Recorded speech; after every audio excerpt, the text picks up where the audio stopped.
Assalamualaikum warahmatullahi wabarakatuh. Selamat malam teman-teman semua. Kembali lagi bersama kami kelompok 2 dalam kegiatan podcast.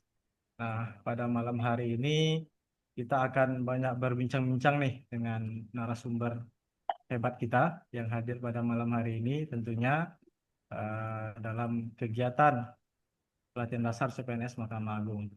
Adapun tema kita pada malam hari ini adalah good practice versus bad practice dalam mewujudkan smart governance. Nah, tentu hari ini Indonesia sedang gencar-gencarnya untuk mewujudkan smart governance karena terutama tuntunan masyarakat juga tinggi terhadap pemerintah hari ini. Kita lihat berbagai survei bahwa atensi masyarakat terhadap pemerintah saat ini sangat menjadi perhatian publik. Nah, pada malam hari ini sebelum kita mulai berbincang-bincang, saya sebagai moderator akan mengenalkan narasumber hebat kita ini pada malam hari ini. Sebelum ke narasumber kita, mungkin terlebih dahulu saya akan memperkenalkan diri. Nama saya Alfisra dari Pengadilan Agama Natuna, dan kemudian ada 4 narasumber kita pada malam hari ini yang akan mengupas tuntas bagaimana seharusnya smart governance ini diwujudkan sebagai wujud nyata pemerintah hari ini untuk mewujudkan pelayanan publik yang prima. Yang pertama ada Pak Aris. Silakan Pak Aris, perkenalkan diri Pak Aris, dari mana dan bagaimana kabarnya hari ini. Pak Aris, silakan. Terima kasih Pak Al. Perkenalkan, nama saya Aris Freddy. Saya dari Pengadilan Agama Tarempa. Kabar hari ini alhamdulillah baik, Pak Al. Terima Baik kasih ya Pak Pak Al. Aris, Baik tetap Pak Al. semangat Pak Aris. Tetap semangat. Kita akan bincang-bincang malam hari ini. Kemudian ada juga pemateri kita dari Sri Kandi Mahkamah Agung nih. Ada 2 orang. Yang pertama Mbak Kristi dulu sebagai senior di antara kita semua. Silakan Mbak Kristi, apa kabar? Kemudian perkenalkan dirinya. Kenalkan, nama saya Kristiani Sirait, asal satuan kerja dari Pengadilan Negeri Bengkayang. Terus semangat dan tetap jaga integritas. Wise, kata-kata semangat dari Mbak Kristi ini sangat membakar semangat kita pada malam hari ini untuk berbincang. Kemudian ada Mbak Vita. Silakan Mbak Vita, perkenalkan dirinya. Ya, halo, perkenalkan nama saya Vita Dwi Rahmayanti. Saya berasal dari Pengadilan Tinggi Agama Pontianak. Oke Mbak Vita. Kabar sehat Mbak Vita? Ya, alhamdulillah sehat. Ya. Oke. Ya, yang terakhir ini yang paling muda nih. Yang paling muda ini biasanya apa namanya? Semangat untuk memberikan yang terbaik untuk masyarakat ini paling tinggi nih. Mas Rizky. Silakan Mas Rizky. Ya, saya Muhammad Rizky Putra Mas Agung dari Pengadilan Agama Nangapino. Sehat Mas Rizky? Alhamdulillah sehat. Alhamdulillah. Hari ini kita akan berbincang berkaitan dengan smart governance tadi. Tentu di unit kerja kita masing-masing ada hal-hal yang positif dan juga ada hal-hal yang negatif pastinya. Dan hari ini kita akan mencoba untuk saling berdiskusi dengan teman-teman narasumber hari ini bagaimana solusi apabila ada hal-hal yang belum dipraktekkan dengan sangat baik sesuai dengan nilai ASN berakhlak ya, yang berorientasi, akuntabel dan lain sebagainya itu. Nah, kita harus bahas hari ini. Yang pertama sekali kita akan bahas yang positifnya dulu nih. Yang positif dalam artian apa sih sebenarnya yang paling bagus, yang good practice tadi yang kita sampaikan di awal tadi di unit kerjanya masing-masing. Mungkin saya mulai dulu dari Pak Aris, karena tadi Pak Aris yang mulai duluan ya Pak Aris. Bagaimana Pak Aris mungkin di kantornya ada sesuatu yang bagus gitu, yang patut bisa dicontoh oleh unit lainnya begitu. Silakan Pak Aris. Baik Pak Al.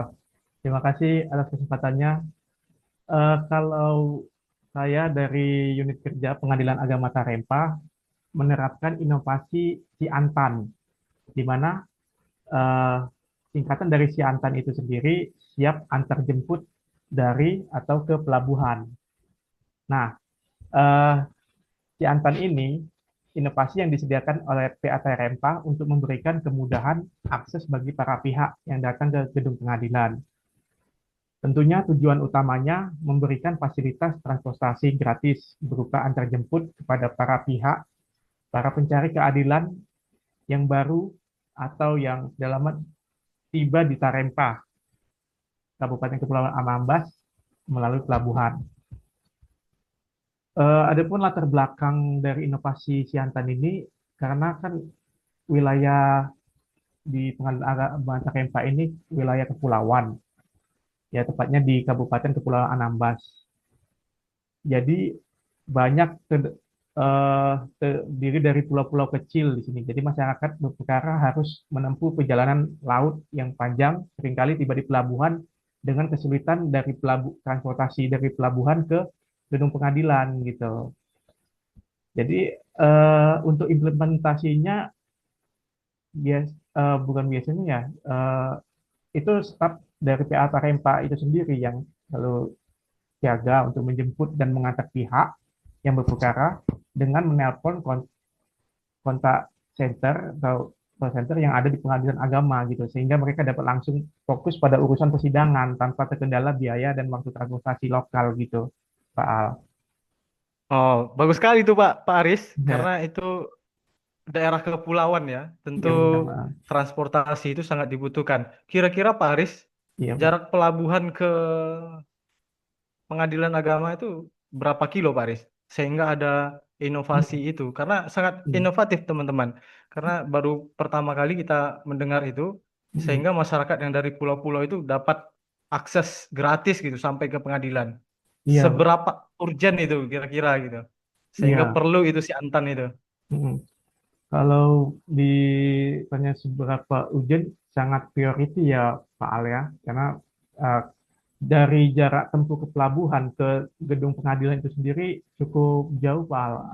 Kira-kira ada 3 kilometer juga Pak Al. Jadi kan dari situ nggak mungkin juga para pihak atau para pencari keadilan jalan dari pelabuhan itu ke gedung pengadilan gitu kan, di mana atau mencari transport-transport lain, sedangkan mereka harus fokus untuk sidang gitu, atau untuk fokus hanya untuk mengurus perkaranya mereka. Jadi inovasi inilah yang kami terapin di sini. Jadi fokusnya pada solusi yang mendesak sih Pak, gitu. Jadi yang Hmm. sederhana tapi relevan gitu loh Pak.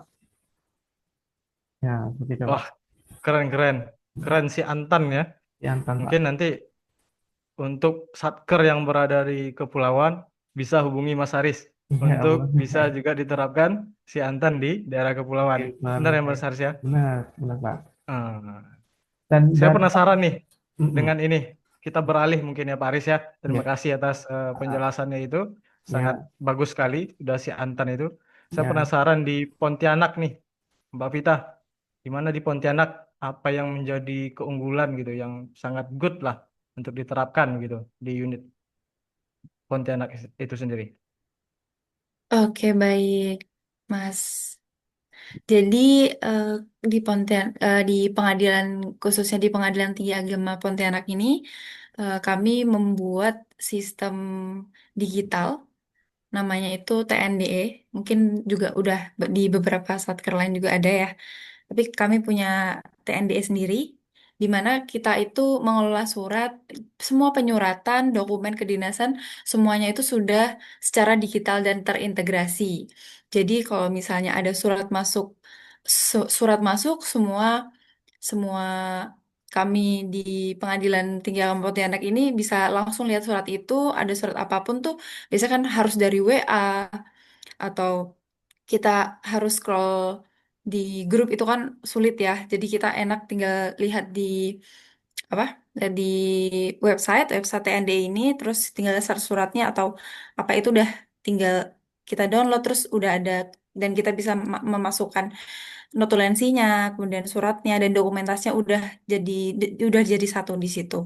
Itu sangat memudahkan kita juga. Kemudian disposisi juga sudah langsung eh, di jadi di posisi kita udah tidak minta ke ketua ketua PTA, jadi langsung tiap hari itu ketua langsung buka TNDI ini untuk disposisi surat-surat pada setiap harinya seperti itu. Kemudian TNDI ini kan dengan adanya TNDI ini semua administrasi di Pengadilan Tinggi Agama Pontianak bisa dilakukan tanpa kertas, lebih cepat, transparan dan juga mudah dilacak oleh pejabat yang berwenang seperti itu. Kemudian tujuan utamanya ini kan eh, untuk pertama untuk efisiensi waktu dan biaya.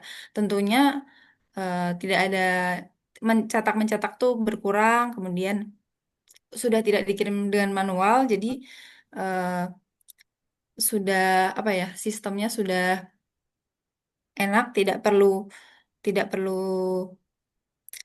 kan apa strukturnya kan biasanya harus dari bawah naikkan ke atas lagi naikkan ke atas nih ini langsung seperti itu. Kemudian juga transparan dan juga eh, mendukung kebijakan Green Office seperti itu. Baik, terima kasih Mbak Vita. Jadi sebelum saya banyak tanya, itu udah dijawab duluan sama Mbak Vita nih. Udah sangat lengkap. Jadi saya nggak perlu tanya lagi ini Pak Aris.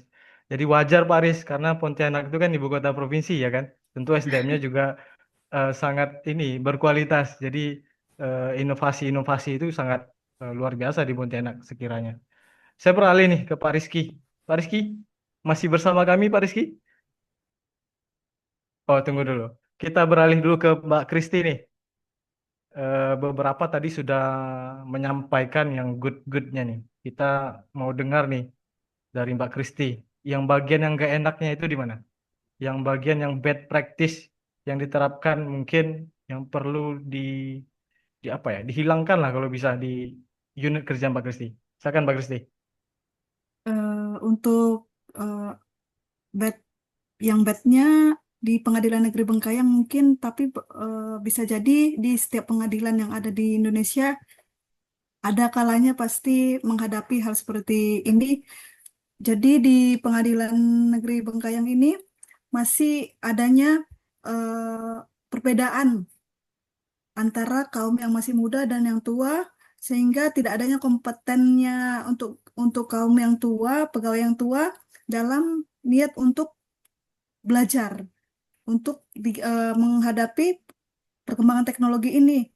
Rasa takut gagal, kenyamanan dengan cara yang lama, terus motivasi rendah untuk berubah menjadi mindset untuk pegawai-pegawai yang tua, sehingga niat untuk mempelajari teknologi baru untuk diterapkan dalam efisiensi pekerjaan mereka sangat kurang, begitu Pak.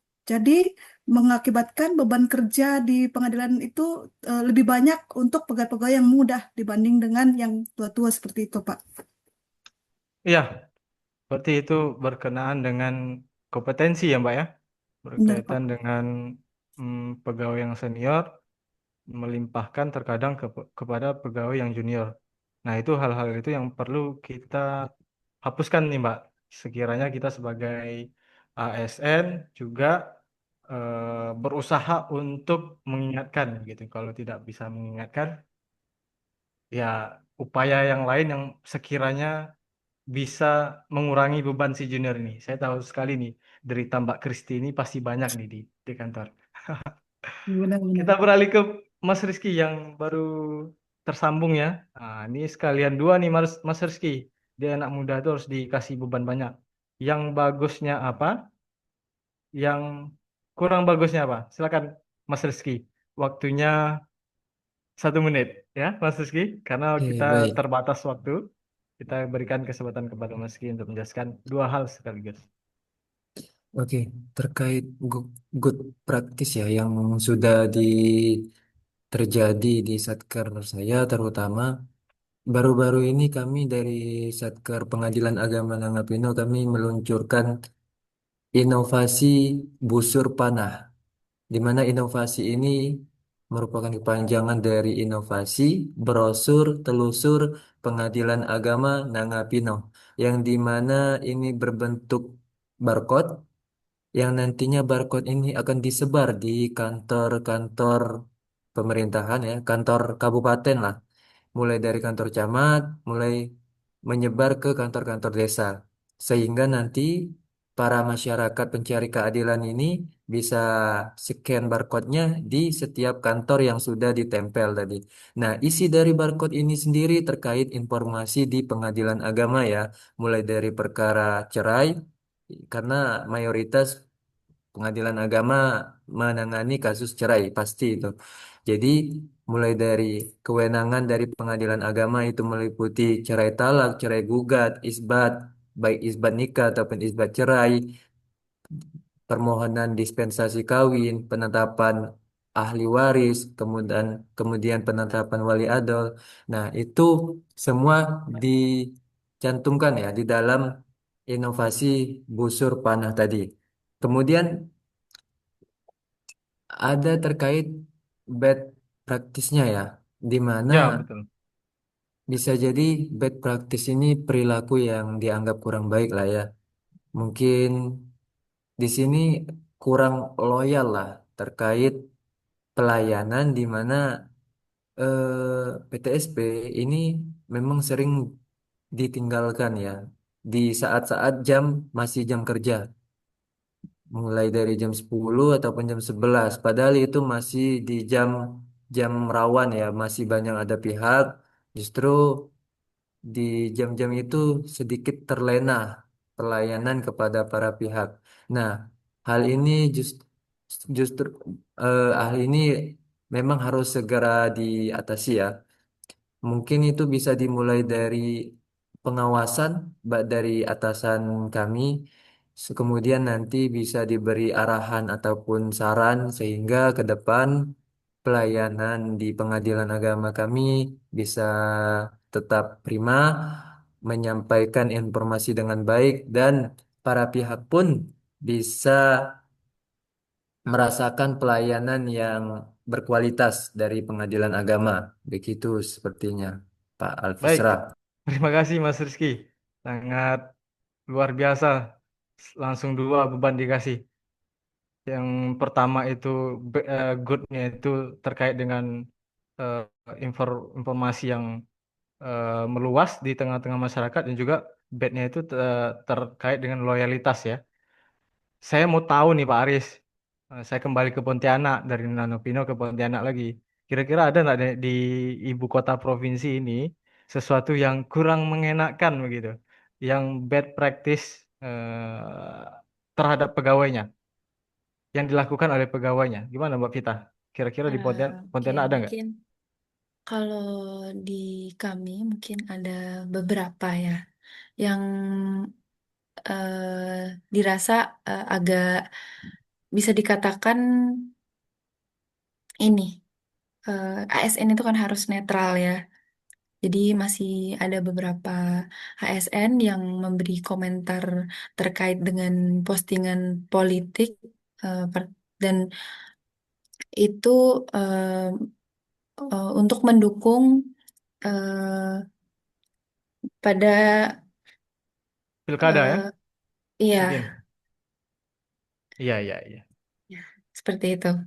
Oh, ternyata Nah di itu kota kan juga ada berarti ini kan ya, bad practice-nya ya, terkait dengan iya netralitas iya mungkin ya, netralitas betul ASN betul. yang tidak dijaga begitu betul. Heeh. Terima kasih Mbak Jadi Vita. masih ya terima kasih. Masih ada lagi Mbak Vita? Cukup? eh cukup cukup. Cukup. Ke Mbak Kristi masih ada Mbak Kristi? Mbak Kristi ini kan kelihatannya orang yang kritis ya. Pasti melihat sesuatu celah sedikit yang bad itu pasti kelihatan. Mbak Kristi masih ada kah yang mau disampaikan terkait bad Hmm, practice dari ini? Silakan Mbak Kristi. Kalau yang bednya hampir sama sih sama yang kejadian di pengadilan tempat Pak Rizky berada. Jadi kurangnya loyalitas bagi pelayan-pelayan PTSP, tidak berorientasi pada pelayanan. Mereka lebih mindsetnya tidak berorientasi pada pelayanan, lebih ke egois. Jadi ketika memanfaatkan waktu itu lebih mengutamakan kepentingan pribadi dibanding standby di pelayanan PTSP seperti itu, Pak. Sehingga Oke, menyebabkan eh, eh, kadang eh, tim pengawas dari Badilung sampai mengkoreksi seperti itu, Pak. Itu Ya, kan terima kasih pasti. Mbak Kristi. eh Sudah banyak nih teman-teman yang kita bahas malam hari ini. Sebenarnya saya mau ngasih kesempatan lagi sama Mas Haris atau Pak Aris. Cuma waktu kita terbatas, jadi kesempatan itu tidak dapat diberikan kepada Pak Aris ya. Mohon maaf sekali Pak Aris, karena waktu kita terbatas, karena ini diskusi singkat, maka hari ini dapat ditarik kesimpulan bahwa di pemerintah, terutama di Mahkamah Agung, tentu hal-hal yang good practice itu pasti ada tentunya. Inovasi-inovasi yang dilakukan oleh pengadilan masing-masing ya. Dan juga tidak terlepas dari bad practice juga. Nah, hal itulah yang perlu kita rubah. Kalau pernah ingat ya pesan dari Pak Kapus ketika penyampaian materi, ketika kita tidak berani menegur, maka kita niatkan ketika kita menjadi pimpinan besok, maka berjanjilah kepada diri kita bahwa kita tidak akan melakukan hal itu begitu. Sehingga hal-hal yang bad tadi bisa kita kurangi, setidaknya niat dalam hati kita untuk tidak melakukannya. Terima kasih atas waktunya teman-teman semua, narasumber hebat kita. Mohon maaf apabila waktu teman-teman terganggu pada malam hari ini. Terima kasih atas informasinya. Kurang lebih kita tutup diskusi pada hari ini dengan apa Pak Aris? Dengan selamat malam. Selamat Nah, malam. selamat malam, selamat beristirahat semua. Terima kasih. Kita tutup. Assalamualaikum warahmatullahi wabarakatuh. Waalaikumsalam. Waalaikumsalam Baik. warahmatullahi wabarakatuh. Terima kasih, Pak.